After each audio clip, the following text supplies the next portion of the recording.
Hello students, आज मैं आपको महाकवि भूषण द्वारा लिखित शीर्षक शिवा शौर्य की व्याख्या समझाने जा रही हूँ।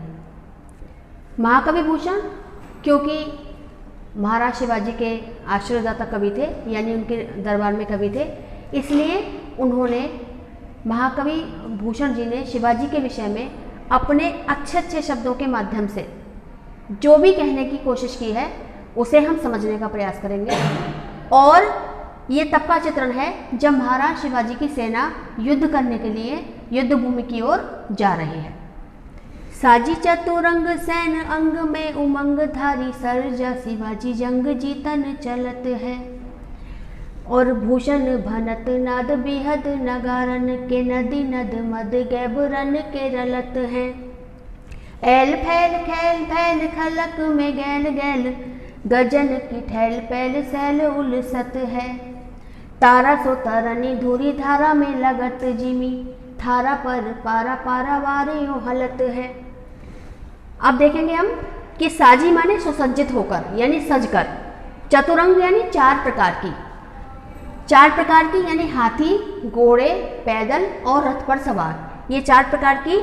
सेन माने सेना, अपने शरीर के प्रत्येक अंग में उमंग यानी उत्साह, धारी माने धारण करके, यानी चार प्रकार की सेना अपने शरीर के प्रत्येक अंग में उमंग धारण करके सर्जा की उपाधि से सम्मानित शिवाजी के साथ जंग यानी युद्ध को जीतने के लिए जा रही है। यानी सर्जा की उपाधि से सम्मानित महाराज शिवाजी के साथ उनकी चार प्रकार की सेना अपने शरीर के प्रत्येक अंग में उत्साह धारण करके युद्ध को जीतने के लिए जा रही है। भूषण भनत नाद बिहद नगारन के, और जब हम देखते हैं कि युद्ध भूमि में जब जाते हैं राजा महाराजा तो नगाड़े यानी नगाड़े एक प्रकार का वाद्य यंत्र होता है, वह बिहद माने भयंकर रूप से, नाद माने स्वर, यानी उन नगाड़ों के बजने का भयंकर स्वर उस समय हो रहा है। और भूषण कवि कहते हैं कि यह भनत यानी सुनकर, उन नगाड़ों के भयंकर स्वर को सुनकर नदी नद मद गैबरन के रलत हैं। गैबरन यानी हाथियों, हाथी बहुत सारे जा रहे हैं क्योंकि सेना में, तो हाथियों की कनपटी से एक विशेष प्रकार का तरल पदार्थ, जब हाथी बहुत ज़्यादा उत्साह में होता है, उत्साह से भरा हुआ होता है, तो एक प्रकार का मद यानी तरल पदार्थ जो है वो उसकी कनपटी से बहता है। तो क्योंकि सेना बहुत ज़्यादा उत्साह के साथ चल रही है, तो वो सेना के उत्साह के कारण हाथियों की कनपटी से बहने वाला जो तरल पदार्थ यानी मद है वो नदी और नालों की तरह हाथी की कनपटी से बहने लगा है, वो बहुत तीव्र गति के साथ बह रहा है। एल फैल खैल भैल खलक में गैल गैल, खलक यानी संसार में, गैल गैल यानी गली में, एल फैल यानी एक साथ, खैल भैल यानी खल भली, यानी संसार की प्रत्येक स्थान पर, चाहे वो गली हो, चाहे वो बाजार हो, चाहे वो गांव हो, चाहे वो नगर हो, संसार के प्रत्येक स्थान पर एक साथ खलबली सी मच गई है। क्योंकि शिवाजी की सेना के बारे में सब जानते हैं कि शिवाजी कितने ज़्यादा वीर महाराजा थे और उन्होंने अपने देश के लिए, अपने राज्य के लिए बहुत अच्छे अच्छे कार्य किए थे। तो क्या कह रहे हैं कवि कि संसार में सेना के चलने से एक साथ खलबली सी मच गई है।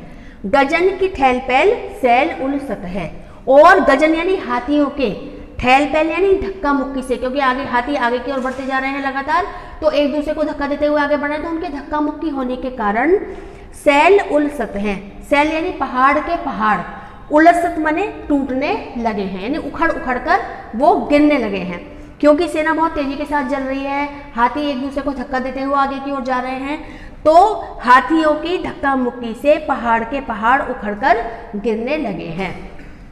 तारा सो तरनी धूरी धारा में लगत जिमी, और चूंकि हाथी बहुत तेजी के साथ, उनकी सेना बहुत तेजी के साथ आगे बढ़ रही है, तो पृथ्वी से धूल उठने लगी है, उन सबके चलने के कारण धूरी यानी धूल जो है वो उठने लगी है।